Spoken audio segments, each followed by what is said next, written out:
What's up, everybody? Welcome back to TCG Scrubs YouTube channel. I'm Oscar, and I'm with the usual dudes. Here I got Colin, and I got Joey. Yo. How are y'all guys doing today? Good. We're just chilling. I Uh, got ass kicked by Oscar in this video, so that's cool. Yeah, I was gonna oh say, yeah, get yeah. to just watch Joey lose a bunch. Today we're going to be kind of going over my experience from attending the Reaper Regionals for Grand Archive, which was in Dallas or Denton, Texas, just north of Dallas. And while we're talking about it, it's mostly just the audio and the gameplay is kind of going in the back of my suited deck that I did play at the event against Joey's Kong Ming deck over here. Yeah, so this was the weekend of the 21st in March. We drove up.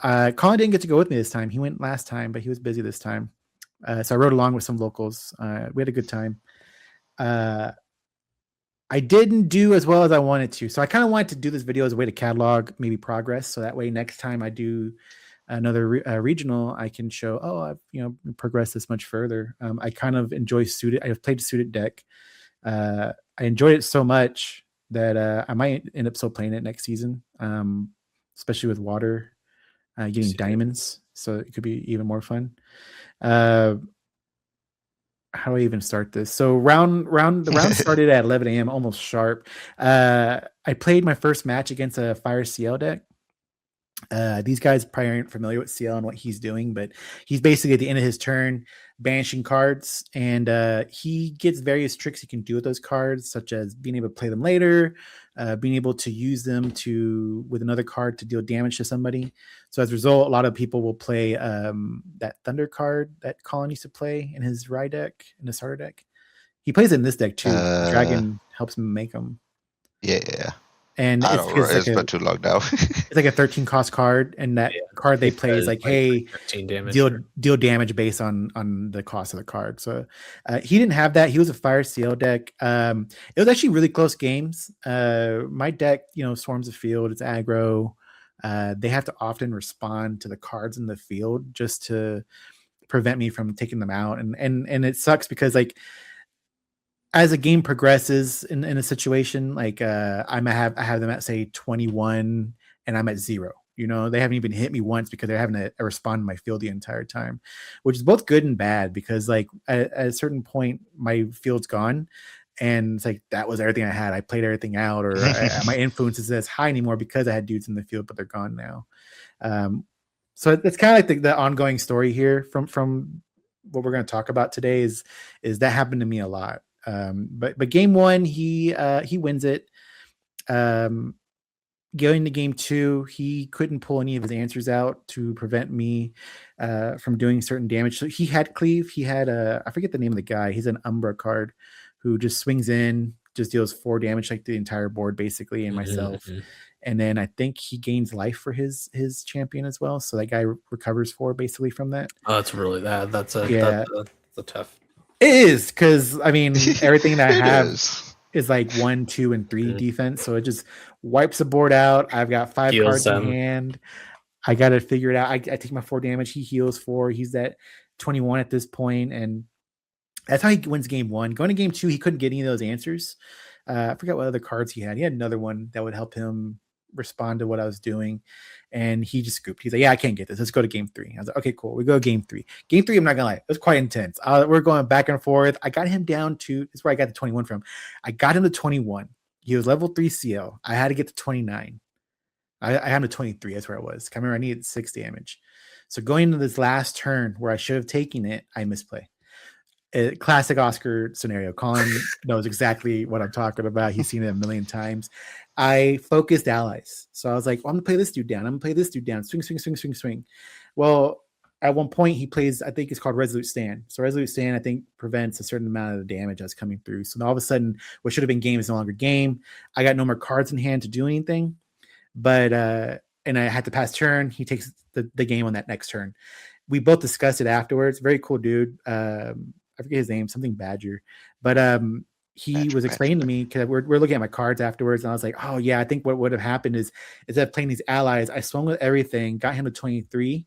I had enough people in the field to where I could have played straight flare, which is like there's 1 for each individual costed suited card plus 1, and I could have hit him for 6, which would have been game at that point. Which I think gets around Resolute Sand, maybe. I can't remember, but it would have tricked. Basically, I would have to have tricked him into making it happen. But he takes it. It was super close in my opinion. Again, that one, misplay could have gone differently. So I have 1 loss going into round 2. The cool thing and also not cool thing about this event, man, they were on top of it. Like round 1 ended, round 2 was starting like 10 seconds later. Hey, round 2 pairings are up. Break time. Well, it was nice and bad because there's no break time. So like this game, though, I had break time. We finished like 13 minutes in the clock. So I was like plus 5 minutes for overtime. So I was able to go talk to locals. Hey, yeah, no, didn't go great. Use restroom, whatever. Drink some water. Going to game 2, I actually played I believe it's called a Wind Wake Up deck. They basically have certain allies that are ranged. So ranged allies, basically, if it says range 2, once you make them distance, they gain 2 attack. So they had ways of buffing their dudes, swinging in with them for like say 10 or 11 or maybe even 9, waking them up and swinging in with them again. And that's the kind of the point of the deck. This one I was able to take it. I think we went 3 games. Yeah, because I remember finishing 2-1. It was just he couldn't respond to the allies. I figured out the whole trick behind his dudes he had. So I was like, well, I'm gonna swing into this one ally so I can get rid of it, so it's not an issue. And he had ways of protecting it though. Cards that say if you do 3 less damage, it negates it basically, so no damage comes through. He had cards that gave him distance and added defense, so he was able to buff it real quick. And I either put more resources into it, or I was stretched out and I couldn't do it anymore. I did win this one, and this one though is where this one was fine. I say this one I had time to chill between games. Going to game 3. This one was difficult for me, only because in the first, so this is against a Water Nico deck. This wants to mill, and he mills himself because he wants to get enough cards so that way he can do Icebound Slam, I believe. And Icebound Slam is typically for game, like, hey, Icebound Slam to kill you off. Oh, interesting. I want to say in the game 1 he makes it happen. Unfortunately for me, in the middle of game 1, this is kind of have like an anxiety episode. Like I got really dizzy and I almost actually blacked out for a second, and came back took my medicine real quick. I had to take it with me all the time, and at that point it was just me dealing with just the side effects of just typical anxiety stuff. Like my heart was racing, and the room was kind of spinning a little bit. So I'm just trying to hang in there and play the rest of this match out. He gets the Icebound Slam. He takes game 1. We go to game 2. I'm able to hold on and take game 2, but game 2 ends with, I want to say 6 minutes left on the clock. He's like, let's see if we can get game 3 in. I go, okay, that's fine. Let's see if we can get game 3 in. We go to game 3. It goes to time. It goes to turns on time, because the way they do it in Grand Archive is you get 5 minutes or 3 turns, whichever is the end of the game basically. And he ends up Icebound slamming again. I think if my mind was like really all there and straight again, I really could have taken that game 3. I probably could even taken game 2. It's just I lost a lot of focus dealing with what I was dealing with.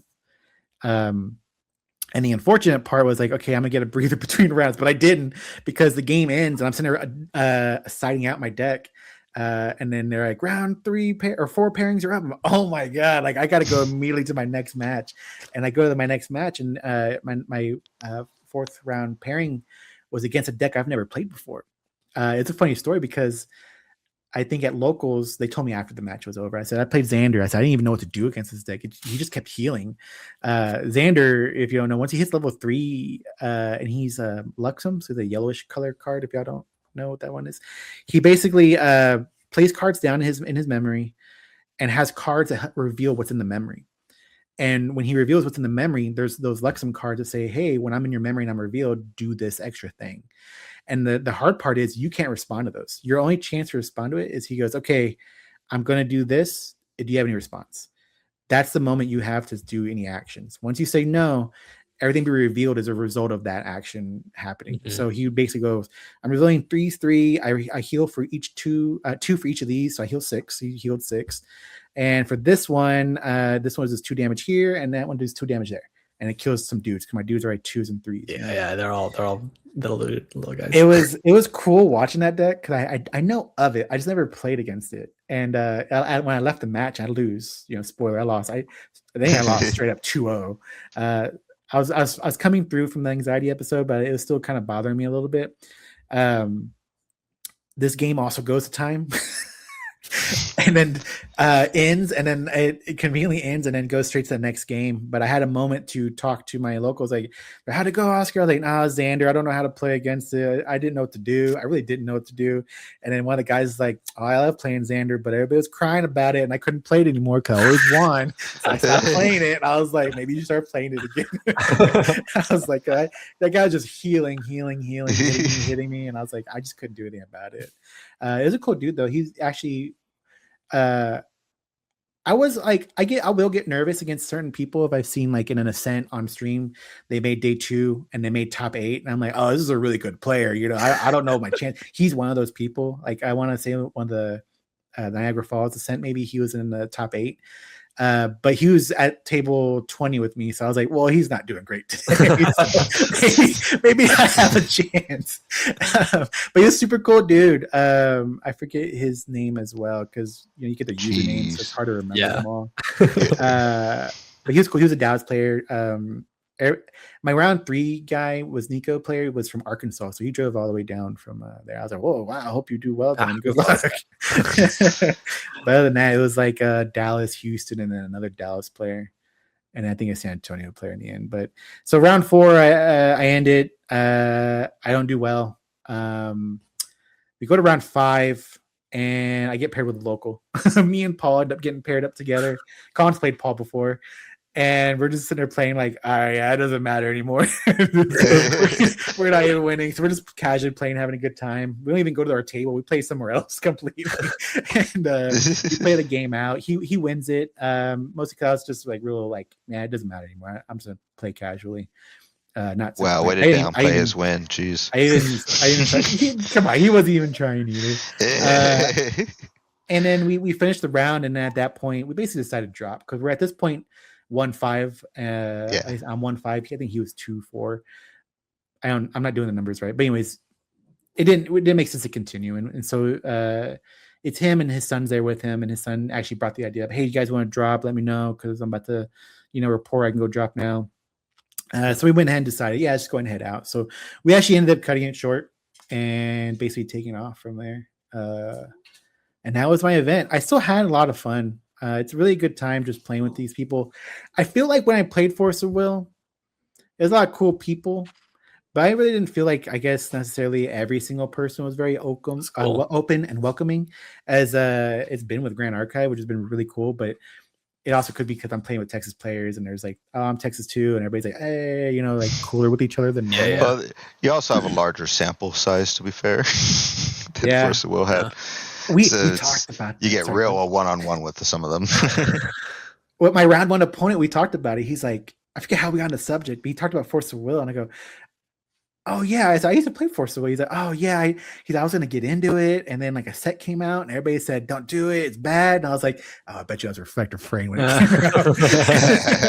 He's like, so he went and played something else for a bit, and then when Flesh and Blood came out, he went to that and played it, and he told me like, in Flesh and Blood, unfortunately, from his, I guess, experience, there is no casual, hey, I'm going to go and have a good time. It's nothing but try-hard decks. If you don't have a try-hard deck, then don't even bother or something like that. That's what he was basically saying. And we got on the subject of Force of Will, and he's like, I actually recently looked into it again, and he's like, I saw that it's still going. He's like, but I don't know. I don't see any players. Like, where are these events taking place? He's like, what's happening? He's like, I opened up a YouTube the other day and some guy uploaded him opening the latest set. He's like, so I guess there's an audience for it. I go, yeah. I was like, it's a very small crowd. I was on the tail end of that. I was like, I kind of follow it loosely now. Actually, loosely until recently. I don't have Facebook anymore, so I can't follow it anymore. Olive, chill. Sorry, it's my dog. And I was telling him, I was like, their Ascent level events now hit less than our regional level events. I said, our regional had 80 tickets. We sold, I don't know how many sold, but in attendance, we had 66. Yeah. What screwed it, I think, though, was that it was originally supposed to happen in February, but we had an ice storm. in Texas, and it had to be rescheduled to another weekend. The weekend it was scheduled for this weekend also happened to be, I don't know if y'all can hear her. A little bit, but it's fine. It's just a little corn dog running around. Was also the weekend that in Houston there's a regional for Pokemon happening. So you when you get TCG players, everybody plays different games. So I'm sure some are like, oh, I'd rather go play Pokemon than I'd go into a Grand Archive. Well, it's the you don't want to release your movie the same weekend as Avengers because some people can only afford one regional ticket, so it's that sort of too. But that's good. I don't use my Facebook, but once in a while I open it, and each time I see Force will post, it's not a lot of interaction. So I assume it's got a very dedicated following that they just can cater to now, which probably makes it a lot fun if you're in that audience. It's sort of like the game is just every set is made for you essentially, which is pretty cool. Yeah. I was even telling him, I was like, I'm pretty sure that company, I said, it's gotten much smaller than it was maybe like when we started playing it. I said, so they got it figured out that whatever their sales need to be, they're able to manage that to what the audience is actually buying to sustain themselves and keep going. But I did tell him how we used to play that. Yeah, 66 is a really good amount of people too. Like that's a like I think. Even back in the day when we had the ARG, it was like 18, 20 people, like 26. Yeah, the biggest Force of Will event I ever attended was 80 people, which was that early one in. Was that a one in Dallas also? No, the first one we ever attended in Dallas, which was during the Lapis cluster, was 280 players. Wow. Yeah. I have very little memory of. I'll have to look at a picture. Yeah, I mean we have videos on it. You can go watch a video about it. But it was just fun talking with him about that. He's also hoping we get another regional in Texas. I said that'd be great. Like if Houston got one, which is like the hometown of this game where it was created. So I forget how we got on the subject of this, but you're just talking about you talked to the guy, people being chill. And how forcible players were not as chill. Oh yeah. I mean, everybody kind of stuck their little cliques, and if you're established, then it just felt weird going up to other people. I feel like it's a lot more cool here when getting to know everybody and just chatting with them. My only issue for me, it's a me thing, is I don't know every single card. So when I'm sitting there talking to him, like, oh yeah, he played XYZ and 1, 2, 3 and Ablation. I'm like, yeah. Oh, did they now? I don't know what you're talking about. Yeah, that one card. I'm like, oh, this one? No, not that one. This one. I'm like, oh, yeah. I don't know what that card is. Yeah. You gotta pull the yeah card. Like, I'm definitely following. I mean, do you think like if you had kind of like your best turns like at this like because like how would you rate, I guess, this gameplay? Like do you think these are like because the first game, I basically just roll over, and then I think the second game, is also similarly tough. But do you think you had like really strong starting, or do you think like your starts could have been even like? I had great starts. I actually had quite often play 5 cost. 5 of Spades, play 4 of Spades. These are different turns, obviously, because of their cost. Yeah. And then because of those two coming to play and they're at 9, I was often had either Ace of Spades or Ace of Hearts. Typically, I always had Ace of Hearts, so I'd be able to play Ace of Hearts, ping them for 4. So that was 1 from from 5 of Spades, and then 2 from the 4, and then she'd come in and hit for 4. So they're already at 6, and then she's swinging for 1, so that's at 7. And it's already after turns of them attacking and using abilities and drawing cards and stuff like that. So I think I had really great, strong starts. It's just once they drew more into their hand, more their cards in their hand, they had more answers for me and they had more ways of getting around me. They had cleave. They had ways of just putting their own allies down and swinging into them. They had taunters for me to have to get around. Their taunters I had to get around had floating memory, which allowed them to easily level up. So there's a lot of stuff that like kind of set me like in. As the game progressed, not as great. I mean, I think a lot of aggro decks go quick in the beginning, and if they go too long, they fizzle out. At least from what I'm playing with this one. I don't know if my build is optimal going in either. A lot of what I put into my deck and my sideboard is based on like experience at locals and not wanting to see certain things. So like I had answers for Assassin because I feel like Assassin's a pretty popular deck. Didn't see a single Assassin all weekend. I know I only played 5 rounds, but still I didn't see a single one. So that was well, that means they're doing their job. Yeah. I basically had four dead cards or 3 dead cards. I forget how many I had in my deck in my sideboard that were useless the whole weekend. At 4. And then I had Crystallized Destiny, and I probably should have sideboarded that instead of mainboarded. I had 2 in mainboard, 1 side. That one basically would prevent damage coming in. If I prevent 7 or more, then the cards that they activate cost 2 more per card they activate. Which that one saved me on, I think, on round 2 against that Nico deck because they were going to Icebound slam me, and I stopped it with that card. But I would have switched some things up, honestly, taking some cards out. I see the value now in certain suited cards that I didn't see value in before, like the 6 of Hearts. I am definitely adding 6 of Hearts to this deck going forward because of the Kindle that's on her and just her. She has more stats. I don't know what her ability does, to be honest with you. I don't even know if I'll activate the 6 cost ability. But there's just little things that I can see changing. No, definitely understanding the 6 of Hearts reference. Yeah, right now. Yeah, that'd probably be a great card to add. But yeah, that's all I have. Yeah, no, that what I often had. Do you have like a late game thing in your deck for? Because you said your deck is aggro, and so I feel like a lot of times when I do aggro decks, I'll have like one thing in there that's like a big boom in case my quick stuff doesn't work. Do you have a big bomb in there? There are some things. So like I can get to a point where if I don't have my allies, I can attack with my champion. I have a combo in here that my material deck has what the hell is this card called? Impact Hammer, which is it's a weapon. So it's a 2 attack, 2, what's this called? Durability, I think. Durability card. When I use it to attack, though, it does 3 damage to me. And so you pair that with Heated Vengeance. Heated Vengeance is a 3-cost card that does 2 damage, but if I've been dealt damage, it does 3 additional damage. So basically, 5. You play Heated Vengeance, you tack into them, say you're using your Impact Hammer. I take 3 damage off Impact Hammer, 1, 2, 3. Now Heated Vengeance goes to resolve, so I've received damage. Now it does 3 more, so I hit for 7 total.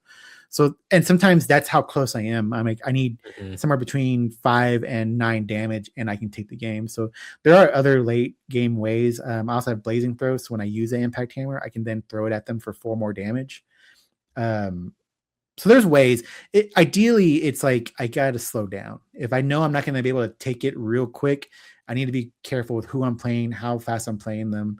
Don't just throw everything down and be empty-handed like you go. You know, I do notice power.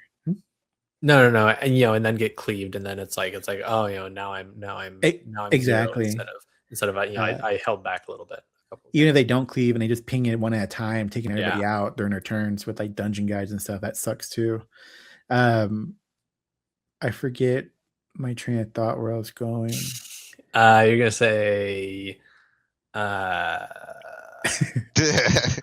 I also it was running to my tongue. I'm on the back end of the trade, so this is all on you. I'm just like boop, boop. Had to be careful with not playing everything down at once, taking my time.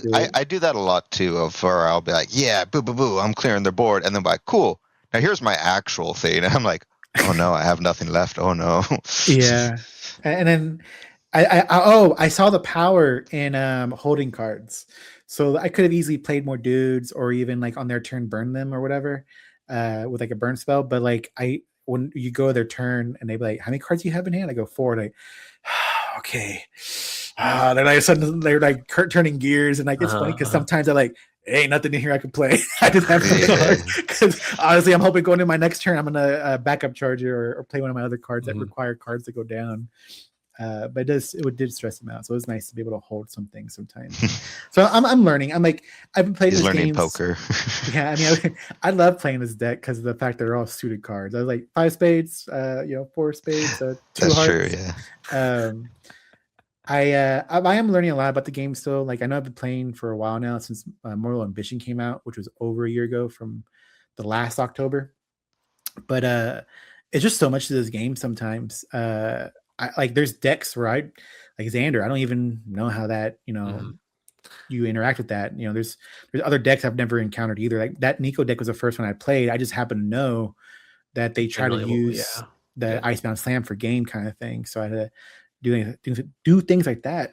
Also, last minute addition I added to my material deck was Infernal Vessel. This card I'll read to you. It says it's a 0 cost regalia item. If a player would recover an amount, they recover X instead, where X is that amount minus 3. I did play that in a Xander game going into game 2, I want to say. And that completely turned off his healing that he had going for him when he would do his reveal. To which he had to respond to it after that. Maybe we did go 3 games. That's why he went so long. I thought he 2-0'd it. Maybe he 2-1'd me. I think he may have scooped on one of them because I know he had to side some stuff in and then he destroyed that on another turn. Oh, and he had Spirit of Wind, but then going into game 2, he had the other Spirit that glimpses 6 and I think has the banish to heal. And so I'm putting down stuff to answer him. Like I'm putting down Censer, I'm putting down the Infernal Vessel, and then I go, okay, now I can do my draw cards. So I go Wind Bauble. And he's like, in response, I'm going to banish my Wind Spirit to gain 6, and he gains his 6 life. And I can't banish the Bauble anymore because he doesn't control Wind Spirit anymore. So I'm like, damn it. that actually happened to me. It's so funny because I don't sideboard at all. I'm from like all the way back. Like I've never thought about like sideboarding, like how good it is, how much it makes sense, how much you should like keep in those Bauble cards, which are basically like another Grand Crusader's ring. If you're facing somebody who has that flavor of spirit, and then and I just don't really consider that to where it's like to where like our match, our second match, I drew through, I think like into maybe I was like at like 45 cards left or like 50, some amount of cards left to where I think if I'd like put in more of those like answers, maybe I could have seen more of those.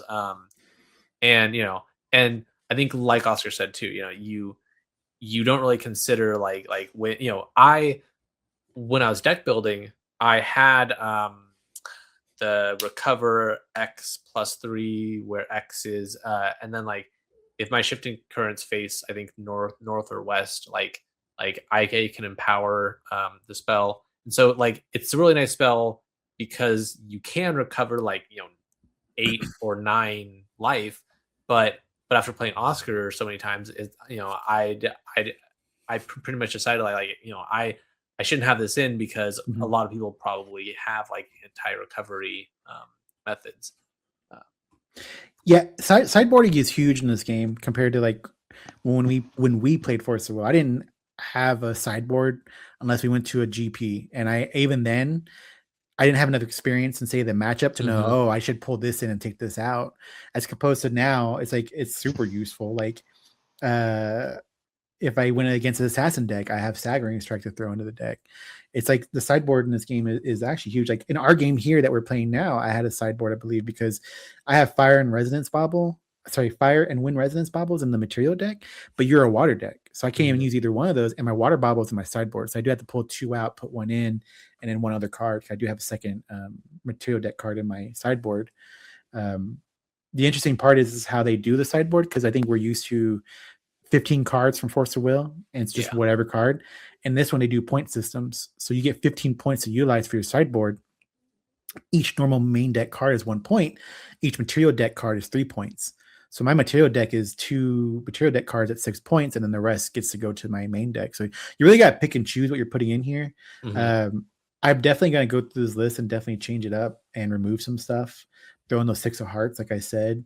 I might sideboard my Crystallized Destinies and put some of my other spells in there, because what did get lost is I have Fiery Interference, which is great. I get to ping them for 2 and they can't recover during a turn. I had a lot of people recovering on me before I can get Infernal Vessel out. So it'd have been great to be like, no, you don't do that anymore. I'm gonna stop you and also burn you for 2. Yeah, that's one I think you always use against me. So I was like, I know this is coming. I'm gonna put this one into my sideboard, and then even though it might be a better idea to keep it game 1 and then sideboard it out game 2 in even before they sideboard in their like life gain hate, I then I don't know how many decks. I think that's another thing, right? I like you had the card that turns off all the graveyards, and the deck I had has a couple of the Frostsworn Paladins, and just a handful of Floating Memories, and if I had thought enough to sideboard in the Fracturizes, I don't know if I would have hit them, but that's something where I don't know how prevalent, like you said, a lot of it is knowing what cards people are running, how common is it to see things you actually have to Fracturize, which seems like a lot now. Yeah, it's an interesting game to really dig into. Yeah, no, it's a ton of fun. I mean, overall, I had a lot of great matchups. I'm definitely going to modify the deck. One other card I completely took out. I used to use it for locals only, and then I didn't really see any reasons to have it. Was Smokeout, and that was a 3 in my sideboard deck. Smokeout's a 1-cost red card. Basically does 1 damage, but if the unit has stealth, it does 3 damage instead. So it's great to respond to Dream Fairies. If you're not familiar with Dream Fairies, I think a 2 or 3 cost card enters the field. They target a unit I control, and it goes back to my memory, and I can no longer play that card while Dream Fairy's in play. She has stealth, so I'd be usually able just to destroy her, so I can play my card again, maybe my next turn. And it was great for getting around Cheshire Cat. And I was like, I haven't seen Cheshire Cats in forever. I haven't seen Dream Fairies in forever. I go to this regional, and boom, round 2 had Dream Fairies, round 5 had Cheshire Cats, and I was like, and I took that dang card out. Yeah. So yeah, I'm gonna modify it for sure. That's a crazy too. Like you smoke yourself out and then you start seeing Dream Fairies. It's just every time. I had one good game once at locals where an assassin player gave themselves stealth, and I was like, "Well, you have stealth?" And he went, "Yeah, I mean, how much it hit you for 3 for game?" Oh man, that was one of my favorite memories from playing that card. Yeah. But that's really about it. I think we'll go ahead and finish up here. The gameplay probably looped beginning already just for a couple minutes here. So if you're seeing it again, it's repeating. I mean, I think it only took a couple minutes for the first game. Anyway. Yeah, so, it was really quick. You probably got to see another 2-turn wipe. I think it was like 27 minutes in total though for the recording. Yeah. And once I chop off the ends, I'm sure it's like a 4-minute difference, but I hope y'all enjoyed listening to the story. I did. Watching the gameplay. I definitely will try to do it again in the future. I don't know if doing it for Sword Championships would be too much, because we can sometimes get too in Austin, and everybody's with this event really in Texas is getting really close to each other, communicating, and we're getting people crossing into other Discords finally, because Austin was basically just Austin Discord for the longest time. San Antonio people join, and then this weekend a lot of Dallas people join, and some Houston, so they're all planning on traveling out to each other's store championships. So those are about to get a lot more competitive going forward, because and this is like something I've known about Dallas, and it's funny going to play these events because other Dallas players who are very casual will bring it up every single time. They're like, "Oh, where are you from? Oh, you're from Austin. Oh, that's cool. You must have a good time. It's so sweaty out here. I have to try hard every weekend. There is no showing up here and just having a good time." And it's funny. I look at their Discord, and after this event, they went, "Hey, tired of the competitiveness? We're gonna have Jank Wednesday. Come in, bring your Jank deck. No, nothing good's allowed. You bring Jank, you get more price support." And I'm like, this is hilarious. That's pretty funny. Yeah, so funny. Good time overall. I look forward to next seasons. The season ends in 2 weeks. So we'll have Revel Fest coming up, which would be cool. I'm at 996 points so far, so I need 4 more, which I'm sure I'll get by attending locals like once or twice more, especially during Revel Fest, which would give me over 1,000 points, which gives me the I actually have one right here. You get these in the mail. based on your rankings. I'm showing on the channel. I'm showing you guys. It's Omnidex rank rewards, and you if you get silver, you get a reward system, and it's usually some promo card in foil. So I'm close to earning that one, basically. But I'm rambling. I was supposed to end it like 5 minutes ago. We kept talking, so we'll see y'all later. Okay. We'll do this again another time. Bye. Bye.